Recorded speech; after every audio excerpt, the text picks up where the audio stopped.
short. Thank you very much, and I'd like to thank the Royal Society. It's a real honour to join this club in particular.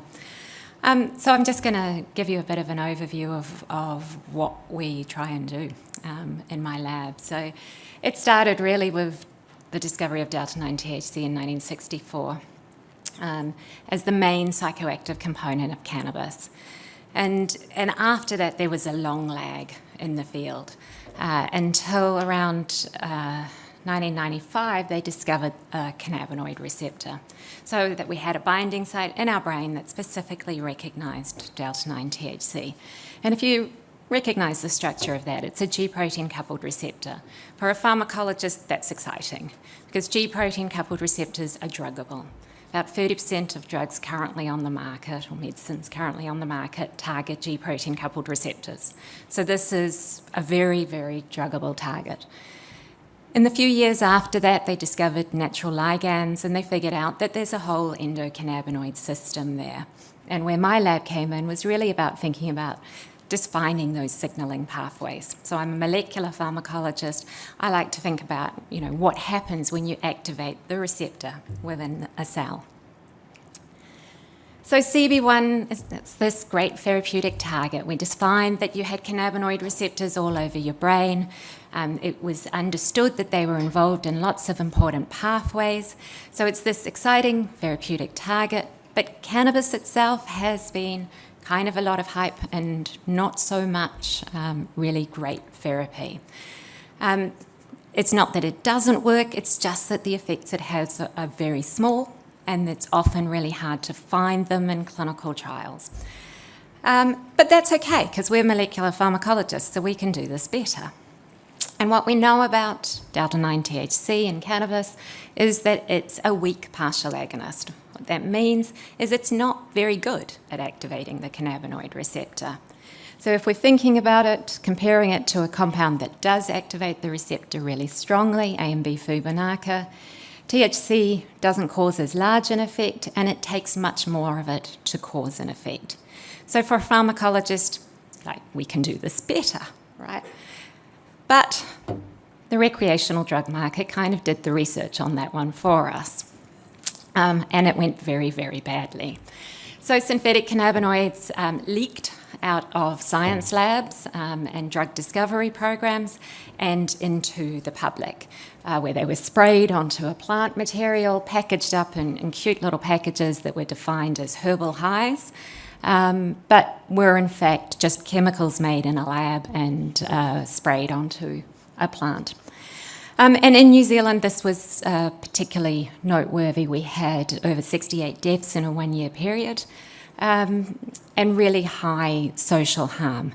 So a lot of the work we've been doing has been working with ESR to try and determine better ways of identifying synthetic cannabinoids, because their chemical structure is changing all the time as the market tries to stay ahead of the regulations. So we find a new one, we make it illegal, the next one emerges. And also working on work funded by the HRC and now by the NIH to understand what is in the market, what's out there, and how it might be causing so much harm. What I wanted to focus today on more, though, is 3 molecular pharmacology approaches that we've really tried to use to target CB1 more successfully, to sort of be able to take advantage of the therapeutic potential and maybe avoid some of these other adverse effects. So the first one, and this was my first Marsden grant, was trying to target subsets of receptors. So you have CB1 all over your brain, and that picture up on the left there is cannabinoid receptors across the rat brain. Human brain is very similar. That it's thought to be the most abundant receptor in the human brain. And that's a problem, because it means when you activate all of them, and you get all of those effects from what's mediated by the front all the way to the back of your brain. But we know that it's often expressed in a pair with other receptors, and one of these is the dopamine D2 receptor. And if you look at its brain distribution, it's only in a small part of the brain, really. And so if we could target CB1 and D2 together, then what we could do is only target a few CB1 and maybe just get effects that might be beneficial in this case particularly in basal ganglia disorders, Huntington's, Parkinson's disease, and maybe avoid some of the other effects. What we were able to show in our Marsden, of course, was that that was a brilliant idea that was far too simplistic and wasn't likely to actually work, because it turned out that CB1 ligands dock through the cell membrane into their receptors, and dopamine D2 ligands come from the top. So our special chemical that was going to activate both was going to have to come out the side and round and over the top, and it's just a bit too complicated. But the idea has persisted, and there are now people developing ligands that do target more than one receptor, and we're starting to find dimer pairs with other lipophilic receptors, which might make it a more straightforward chemistry. So this is an idea that we sort of worked on, we've moved away from, and we're just coming back to again. The second idea is targeting a subset of signalling pathways. And so here the idea, the theory for a long time was that when you activate a receptor, you turn it on. And when you turn it on, whatever it does happens inside the cell. And it's become really clear over maybe the last 10 years that that's an oversimplification. And actually, what drug binds to the receptor will change what conformation it adopts, and that might change what signalling happens downstream. So you could design molecules that change the shape and give you a biased response. And in developing a biased response, you might be able to get just a subset of responses. In the opiate field, this has been considered really exciting, as they felt they could separate respiratory depression from pain suppression, which would take the therapeutic value away from the negative values. So this has been another key focus, particularly now that we have hundreds of synthetic cannabinoids being developed by the black market with lots of different structures to evade regulation. Increases the chance that we can actually find those molecules that have a shape that can generate bias. And the final approach that we've been working on is the idea of allosteric modulators, which would give you improved spatial and temporal dynamics in your signalling. So right now, most of you will only have a few of your cannabinoid receptors activated. When we give you a drug like cannabis, all become activated. And that's not a very natural pattern of signalling in the brain. So the idea of allosteric modulators is that you are giving a drug that binds to a different site on the receptor to the natural ligand, and it changes the response that the natural ligand can have. Hopefully you could boost that signal a little bit. And what that means is you maintain that normal pattern of which receptors are activated at any given time, but they're able to have a bigger effect at the time. And so we currently have a Marsden grant to develop novel allosteric modulators.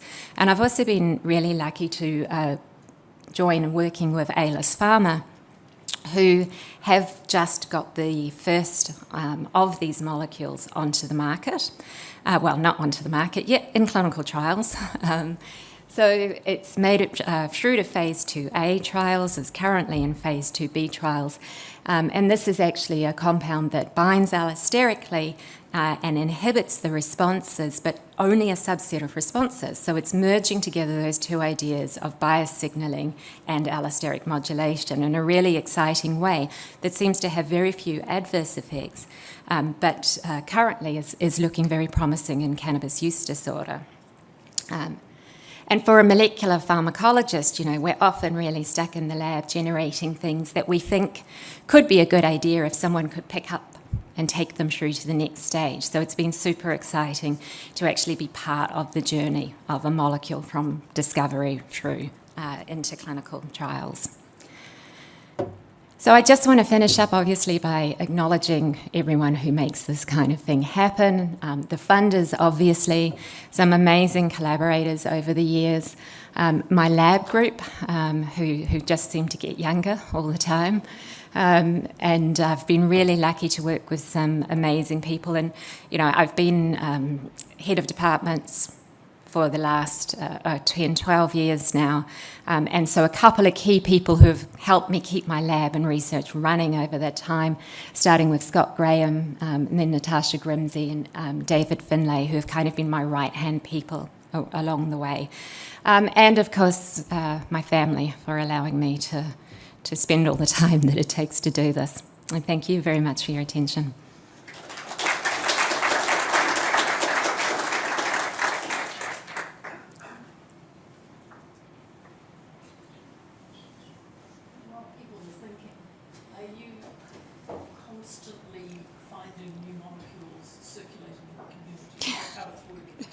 That is, you're testing molecules that other people are producing.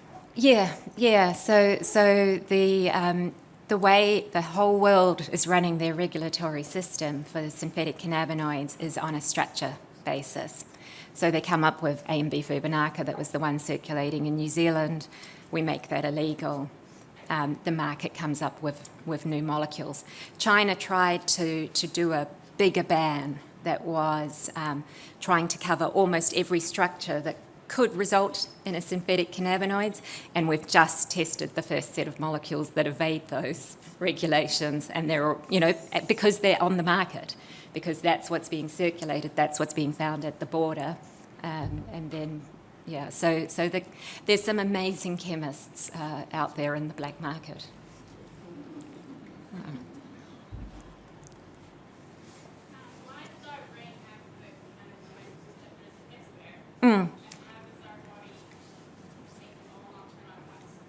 Well, so you have endogenous cannabinoids, endogenous ligands that are released, and they're like any other neurotransmitter system. They're going to be released in response to particular stimuli and activated as and when needed in a physiological sense. So perhaps, to drive appetite, to suppress memory, all the different things that we know cannabinoids can do. They're all natural functions that we need endocannabinoids to drive normally. So when we take a drug that activates the receptor, we're just driving a kind of unnatural activation of that pathway.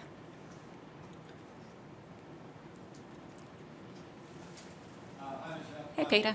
Hi, they're running late in the other room, so I only got here in time for your thanks slide. Inference of what you actually said in your talk. Can I just ask, you might not cover the potential for targeting the cannabinoid system peripherally, from the neck down, for metabolic diseases and other things. Where are we at with that? There's a lot of interest in it, and so, I think, as you know, rimonabant came on the market briefly as an antagonist that was thought to be really useful in metabolic disorders, but was withdrawn from the market because of depression. So there is now a centrally excluded inverse agonist that is in clinical trials. So, people have been working on it. The question's going to be how many of the effects were centrally mediated and whether you can get the same effect if you're not targeting the brain.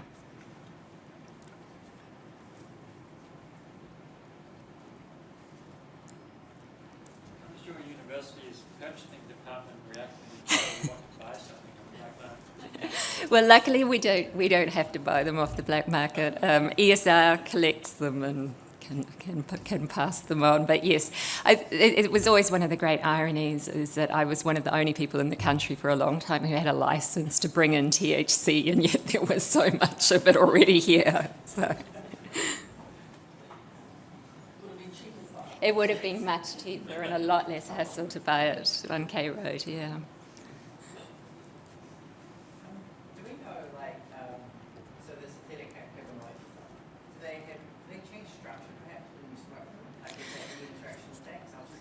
Yeah, I mean, there's particularly the early ones, well, and even now, they weren't designed to go into people.